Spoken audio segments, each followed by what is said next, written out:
Get this and get it straight. Crime is a sucker's road, and those who travel it wind up in the gutter, the prison, or an early grave. There's no other end. They never learn.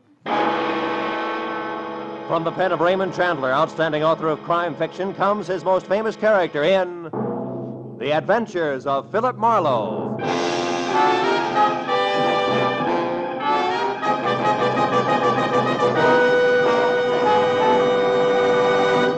Now, with Gerald Moore starred as Philip Marlowe, we bring you tonight's transcribed story, The Fox's Tales.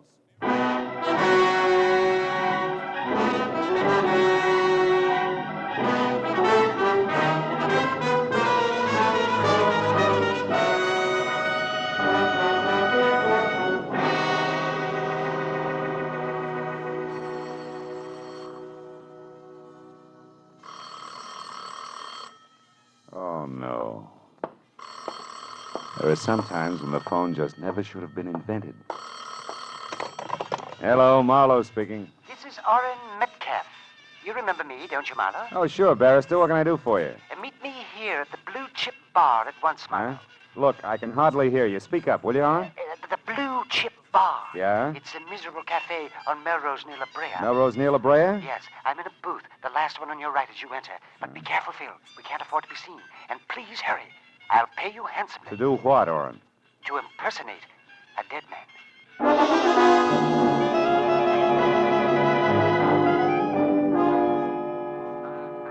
The Blue Chip was an indelicate assortment of stale smells, surrounding pictures of Lady Godiva, some without horses, and featuring low lights, lower clientele, and the lowest grade of bar whiskey. Against that backdrop, my new client stood out like a Dresden doll in a police lineup.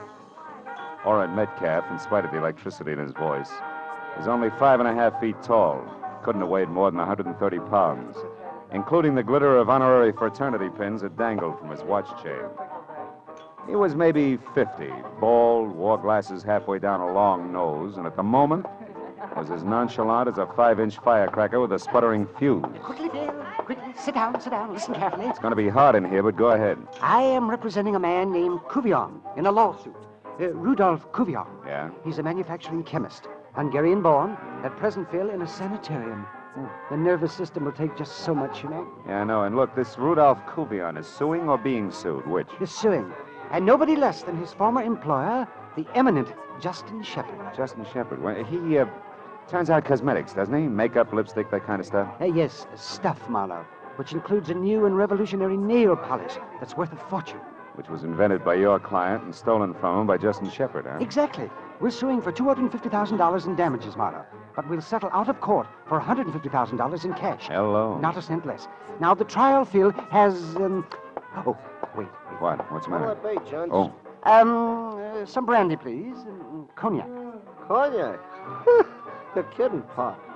Like I said, what'll it be? All right, Junior. 2 beers. Skip the chatter. We got to catch a train. Okay. Be antisocial. Yeah. Right, couple, sir. Isn't that awful? You were talking about the trial, Orrin? Oh, yes. Now, the whole point, Phil, is that every witness we had at the outset has so far either been bought off or frightened away by Shepard and his crew. With one exception. You're racing the hole, huh? Yes, a man named Max Redmond. He worked with Rudolph Cuvion years ago in Chicago, when Cuvion first perfected the lacquer base, which makes the nail polish formula so valuable. Redmond's testimony could have swung everything our way. And Justin Shepard found this out. Wait a minute. What do you mean could have, Orrin? Huh? 2 beers as ordered. 30 cents, gents. Hey, we're even. Thanks. Now, Marlowe, the dead man I spoke of, and Max Redmond are one and the same. Shepard murderer? Worse. He drove Max Redmond to suicide, Marlowe. The man shot himself an hour ago. I don't follow that. Well, Redmond was staying here in L.A. with his wife. Now, I'll tell you the address in a moment. It's nearby. And although neither Shepard nor his cronies ever got to see Redmond, they knew where he was and where he came from. With that, they went to work. Blackmail? Oh, yes. Years ago, Redmond got in a jam. I have no idea what it was, something that he was conscience-stricken about, and Shepard uncovered it, then got through to Redmond on the phone. He struck home. His blackmail price was Redmond's silence, huh? Right you are. Shepard told him to get out of town, but when I talked to Redmond an hour ago, he was positive that Shepard would demand more in the future. Redmond was nearly hysterical, said he wished he'd never heard of me or Rudolph Cuvion. And then he hung up. Well, when I got to his apartment, I found him dead, shot by his own hand, his pistol at his side. Oh, it was awful. Yeah. Tell me, Orrin, what about Redmond's wife? Well, her name is Louise. She's out of town right now. He was afraid for her and made her go away. Mm-hmm. At any rate, Phil, you see what I'm getting at, don't you? The reason I want you to work for me? Yeah, I think so. Shepard and his buddies don't know Redmond's killed himself, and if I give the impression by posing as Redmond that he's still alive and not leaving town, Shepard will figure that his blackmail angle didn't work, huh? He'll get together with you and settle before tomorrow morning when Redmond would have taken the witness stand. Precisely, Phil. Yeah. $150,000 settlement as against a court award of $250,000 means a saving of $100,000 to Shepard. He'll pay it, as long as he thinks Redmond's still alive and willing to testify. Well, now, will you do it, Marlowe? Poses Redmond, huh? There's $1,000 in it for him. I don't know. $1,000, Phil. And Rudolph Cuvion, helpless in the sanitarium.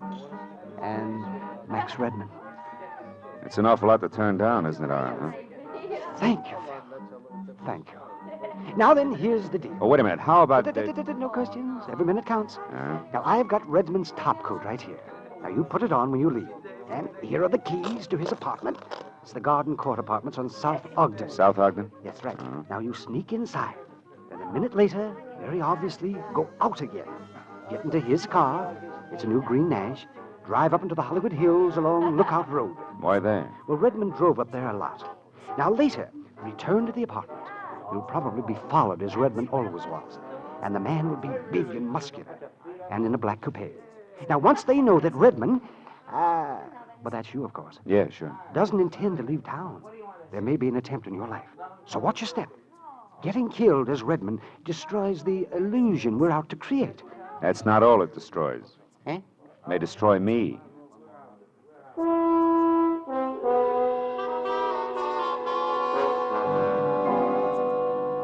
Played his outline. A minute after I drove Redmond's car out of his garage and conspicuously signaled a left turn with a plaid sleeve, I picked up my escort. His headlights stayed in my rearview mirror all the way along Sunset Boulevard and then up into the hills along Lookout Road. I drove slowly until I cleared a hairpin turn and spotted a flat open lot about 100 yards ahead and to my right. It overlooked the city below and was dotted with cement bags, piles of lumber, and bulldozers that had gone to bed hours ago. I swerved off the road sharply, cut my lights, and parked close to the edge of the cliff. Then I piled out of the car and quickly set up the oldest trick in the book. I took off the plaid coat, tossed it over a shoulder-high board jutting out of a lumber pile, topped it with my hat, and ran for cover behind the bulldozer. I got there just as the black coupe pulled in, cut its lights, and ground to a stop. Then I saw something big and beefy get out and start toward the coat, an ugly, snub-nosed gun in hand. I reached for my .38 and slowly moved through the ankle-deep weeds until I was only a few feet behind him. When he fired at the coat, I was only inches away. What the... Does that make it my turn? Don't try it. You're not Redmond. And not a lot of people. Drop your gun. Go on. What are you going to do? I'll ask the questions. What's your name? Gaffney. Earl Gaffney. Working for Justin Shepard? No. I was just... You're just a liar! That's nothing compared to what's in store for you. No, quit. I work for Shepard, all right. And you were tagging me, thinking I was Redmond, to see if I was going out of town. Yeah. I had orders to knock you... knock Redmond off if he didn't go straight for the airport. But that's all, honest. I don't know anymore. Get up. Oh. Now walk over to that tool bin there. Open it and get in. Go on. Keep moving and keep your hands open. All right. Now, I want to have a little chat with Justin Shepard. His home address, what is it? He ain't got one. He stays at hotels. Right now, it's the Bigman Plaza in Beverly Hills. Now, quit, will you? That's all I know. Sure. You see, Earl, I believe you. You've got such an honest face. For a killer. Sweet dreams, Buster.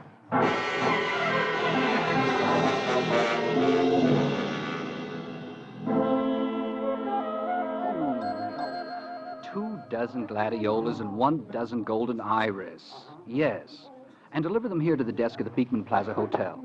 No, it's not in Santa Monica. It's in Beverly Hills. It has been for years. Goodbye. Stupid, stupid people. Yeah, they're just everywhere, aren't they? Indeed. Oh, may I help you, sir? Yes, I was looking for Mr. Justin Shepard. Is he in? Oh, yes, sir. You could almost reach out and touch him. No, really? Yes, that's he over there, reading the paper in the Louis XIV chair. The Louis XIV. Mm-hmm. You see him? The short, round man to one side of that woman wearing that stunning taffeta. That what? Stunning taffeta. You see, it's applicated with those bright red roses. Oh, yeah, couldn't miss him. Turn right at the stunning taffeta. Goodbye. You're quite welcome, sir. Welcome indeed. Goodbye.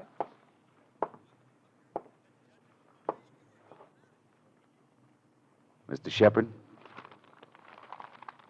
That's right. My name is Philip Marlowe. I'm a private detective. I know. I've heard of you. Oh? What's on your mind, Mr. Marlowe? A chemist. What about him? What does he have to do with me? Earl Gaffney. Who is Earl Gaffney? A louse who missed. Like the rest of them will. Max Redmond is still alive, and I intend to keep him that way. Good night, Mr. Shepard. See you in court. The effect was great. The fat man's mouth fell open and his chins jellied all over his chest. I let it go at that. The illusion was established. As far as Justin Shepard and company were concerned, Max Redmond was very much alive and kicking up the kind of trouble that they didn't want.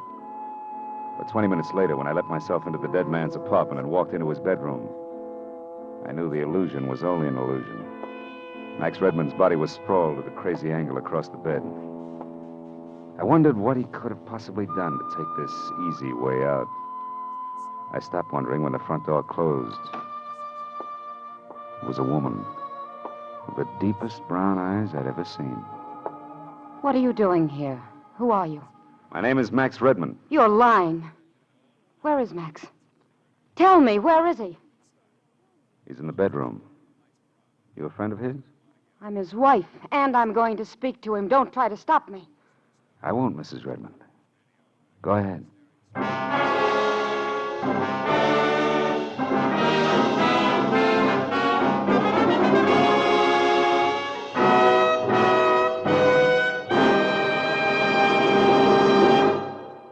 In just a moment, the second act of Philip Marlowe. But first, Bing Crosby climaxes his season on CBS this Wednesday night with a terrific lineup of top talent. Arthur Godfrey, Bob Hope, Perry Como, and the four Crosby sons, who've attracted nationwide attention as his guests earlier this year. Bing, Arthur Godfrey, Bob Hope, Perry Como, and the youngsters will be heard in a great musical roundup of the season's top tunes. So be listening this Wednesday when on most of these same CBS stations, the Bing Crosby Show comes along with these top guests.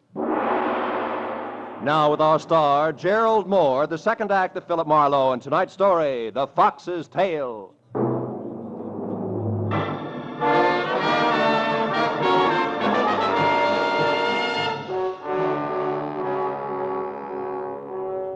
Louise Redmond's dark, troubled eyes stared at the bedroom door for an instant. Then she darted past me and inside. When she saw him, she froze, her eyes on the gun at the dead man's side. One hand trembled toward her mouth. Hang out of yourself, baby. Oh, Max. Max, why did you do it? Why? Your husband had proof that a fat buzzard named Justin Shepard swindled a fortune from Rudolph Kuvian, an old friend of his. Max was going to offer that proof tomorrow morning in court. He wouldn't kill himself because of that. Well, there must have been something in his past that he couldn't live with any longer. What? Do you know what it was, Louise? I don't believe any of this. You were in here posing as Max. You're responsible for his death, but you won't get away with it. Give me that gun. Let me go. Little fool, let go. I said let go. That's better. You're smart enough to give in fast anyway. Now sit down over there and listen. Who are you? Why are you here? I'm Philip Marlowe, hired by Orrin Metcalf. You know him? Yes. He found Max like that. He couldn't let Shepard know that the case against him was dead, so he hired me to keep up the illusion that Max was still alive, that nothing was wrong. Metcalf is sure that Shepard will crack before morning. But we'll need your cooperation, Louise. How about it, huh? When you took that gun away from me, you smashed my only picture of Max. You couldn't even leave me that intact. I'm sorry. I know it's going to be tough on you, baby, but... Hey, wait a minute. Louise, did Max write that on the picture there? Yes. To my Louise. With love. Louise, listen to me now. This backhand script. Was Max left-handed? Yes, but what is that? He was shot in the right temple. You mean that someone killed him? That's the general idea, yeah. Justin Shepard. The man Max intended to testify against. No, not unless he's a lot slicker than I think. But he has an assistant, a tough one named Gaffney, who was watching this place when I took over. If he did it, then followed me, he wouldn't have had a chance to report to his boss. I don't understand. Followed you where? Oh, to that lot on Lookout Road where Max liked to go. I caught Gaffney there and filed him away in a tool bin. I better go and have another chat with that boy right now. You wait here. Here. Now, look, baby, we can't quit. You've got to finish the job Max started for his old friend Kuvian, and better than that, maybe we can get Max's killer, too. Are you game? I'll do as you say. As I went out to Redmond's car, several things bothered me. And not the least of them were Louise Redmond's dark, deep eyes. When I got in the car, I felt the pistol that had killed Max. It was in my pocket where I dropped it after I'd taken it away from the girl. I pulled it out and looked at it. It was a Belgian Browning 765 automatic. I broke it apart and then, on a hunch, I slipped it back together, got out of the car again, and took the gun up to Louise. I don't know much about guns, Marlowe. All you may have to do is point it, Louise. The threat will probably be enough. In case it isn't, that's the safety catch there on the side. I'll be back as soon as I can.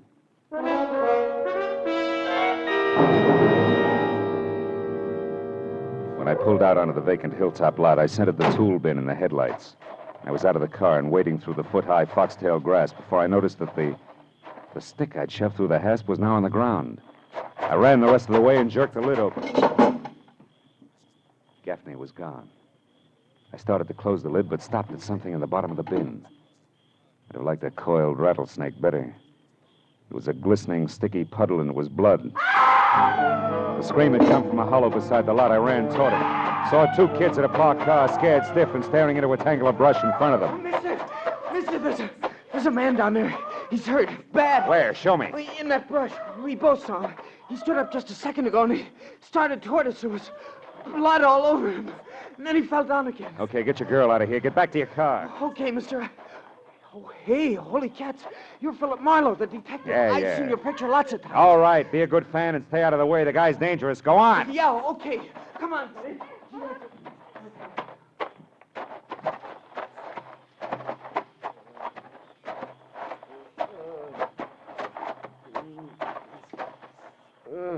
Gaffney. Who did it, Gaffney? It's a frame. Yeah? I knew I'd spill and... Who, Gaffney? Who knew? Who? Yeah. Hey, Mr. Marlowe. Hey, Mr. Marlowe. Did you find him, Mr. Marlowe? Yeah, I found him, son. He's dead. Holy cats. Now, look, do me a favor, will you? Get to a phone, report this to the police. Oh, yeah, sure. Tell them I'll get in touch with them as soon as I can. Okay. Sure, Mr. Marlowe. Yeah, right away. My next stop had to be Justin Shepard's hotel. And now I had more to go on than a couple of hints from left field. Just as I pulled up in front, I saw Shepard behind 16 cylinders of imported limousine, swinging away from the curb. He seemed in no particular hurry, so I tailed him far enough to realize that he could be heading for Max Redmond's apartment. Then I took off through the side streets, wide open. I got back to the apartment in time to brace Louise for Shepard's visit. But, Marlowe, what can I do? Maybe I'd better... Maybe you better let him in.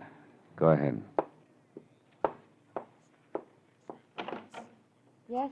Stand aside, young woman. I'm coming in. Please do, Shepard. You again. Nice of you to drop in. What have you got in the bag, lunch? Don't be facetious. And don't worry, it's all here. I know when I'm beaten. I suppose it would be quite pointless to ask where Redmond himself is. Completely pointless at this late date. Very well. Then I assume I'm to leave this with you. That's right. It had better be right, my boy. Believe me. Good night. Just a minute. How come you're running your own errands? You took care of that yourself earlier tonight. You're a competent man. You should be working for me. Working for you has its drawbacks, Shepard. But you muffed it. Gaffney didn't die right away. Gaffney's dead? Marlowe, be careful. Yeah, he lived long enough to tell me he was framed, Shepard. By you. When you can prove that, I'll be at my hotel. But I advise you not to push your luck. Marlowe, you let him walk out. Yeah, the guy was right, baby. So far, we've got no proof of any of it. Except this bag and whatever is... Money. Why, it's filled with bundles of bills. Big ones. At least $100,000. Holy smoke. Excuse me, will you? Who are you calling? Somebody will be very interested in this. You just wait and see.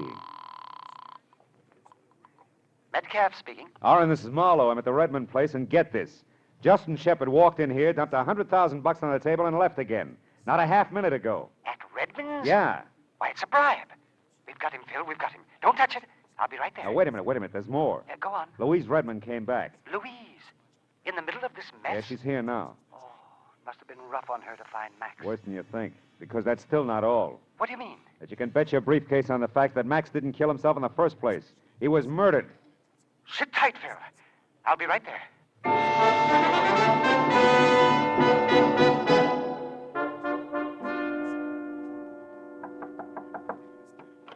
Come on in, Oren. The money, Marlowe.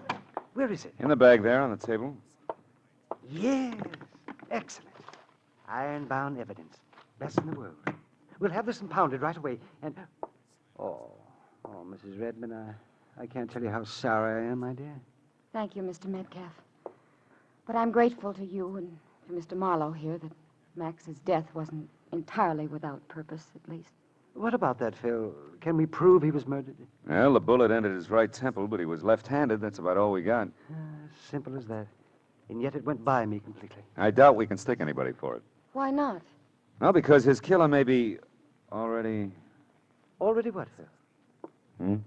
Oh, already dead. Another killing? Well, what are you talking about, man? One Earl Gaffney, Shepard's gentle assistant. What? I locked him in a tool bin, but somebody found him there and shot him to keep him quiet. Justin Shepard himself. Surely. Now, look.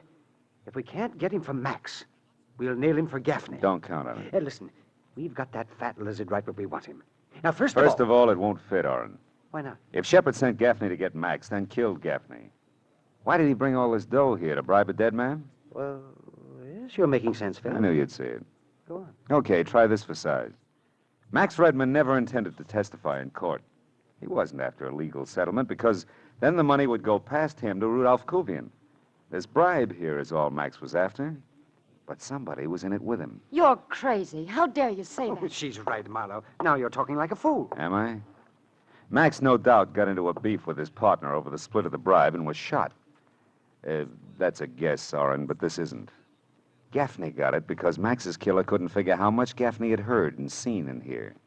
He couldn't take a chance, you see. But whoever killed Gaffney had to wade through the same weeds I did in that vacant lot to get to him. And most of the weeds up there are foxtail grass. You know the kind that comes off on your clothes, that sticks in your socks like little darts. That's right, Aaron. Take a look. Your argyles are loaded with the stuff. I don't have to look. You're a bright boy, Phil. Thanks. It went just as you outlined it. Up to this point. I'm sorry you got so much of it right because you can't think of everything. You might be surprised. Don't reach for your gun, Aaron. I'll drop you. It was a filthy scheme. Come on, hand it over. Your gun. Why, surely. Here you are. Now you drop it, Marlowe. Go on. Well, the heartbroken little wife. With the very same gun you so generously gave me. That's what I meant, Marlowe. You can't think of everything. Louise and I are going away tonight together, and we're taking that money with us. Stand still, Marlowe. I know more about guns than I pretended. Sure you do, sure. I had a hunch about you early tonight, baby. Your homecoming was too pat. And you know what? You didn't bring back so much as an overnight bag. And what's more, when I took that gun away from you, you practically handed it to me. You were acting all the way. I'm not now. I'll kill you, Marlowe. Louise, shoot him! Shoot! Shoot! Shoot! I can't! Shoot! The gun, Oren! It won't fire! Oh, fooling. I took one of the parts out before I gave it back to you, sweetheart. You couldn't make that go off with a blowtorch. Oren, help me! That's right, Oren. Help the lady. Oren. Believe me, sister, you'd get the same thing right now, but for one good reason. I'm going to need you intact in that court tomorrow morning.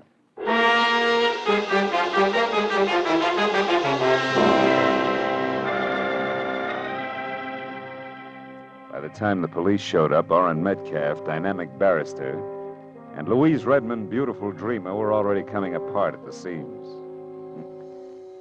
2 hours later, when I finally got away from it, they were still screaming hysterical insults at each other. Now, before I went home, I stopped by the sanitarium just long enough to shake hands with Rudolph Kuvian, who turned out to be a nice, quiet, thoughtful old guy. And I assured him of a fair shake that was long overdue. I guess it made him happy. It was hard to tell, because the look on his face said that maybe the real price in things other than money had been much too high. Well, that's the way it is with some characters. They're human.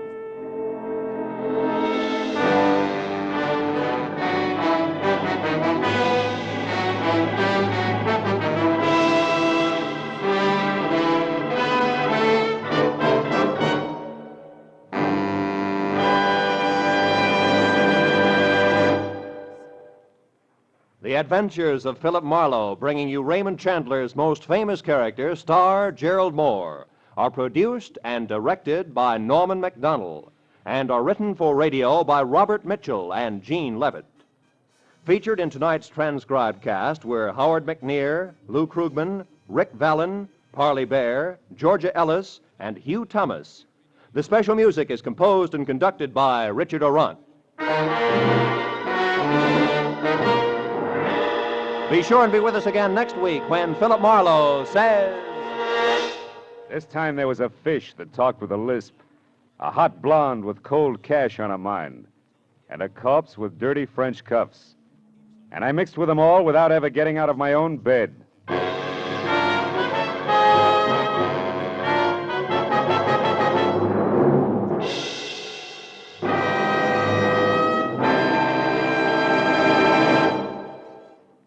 This Wednesday night on CBS, Dr. Christian will bring you the prize-winning script in this year's nationwide contest.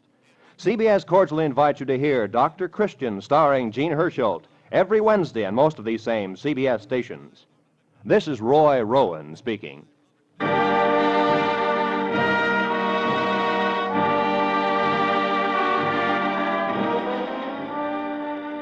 You can save for your future today the United States Savings Bond way. Savings bonds are one of the surest, safest investments you can make because they're backed by Uncle Sam himself. You are sure of getting back $4 for every $3 you invest when the bonds mature in just 10 years. Safe because even if the bonds are lost, destroyed, or stolen, your government will replace them at no charge. And bonds are simple and convenient to buy. Ask your employer to set aside an amount of money from your pay, the amount you decide on. Automatically, systematically, you'll purchase savings bonds. If you're self-employed, have your bank purchase a bond a month for you regularly. Save for your independence. Buy United States savings bonds. This is CBS, where Burns and Allen are heard every Wednesday night, the Columbia Broadcasting System.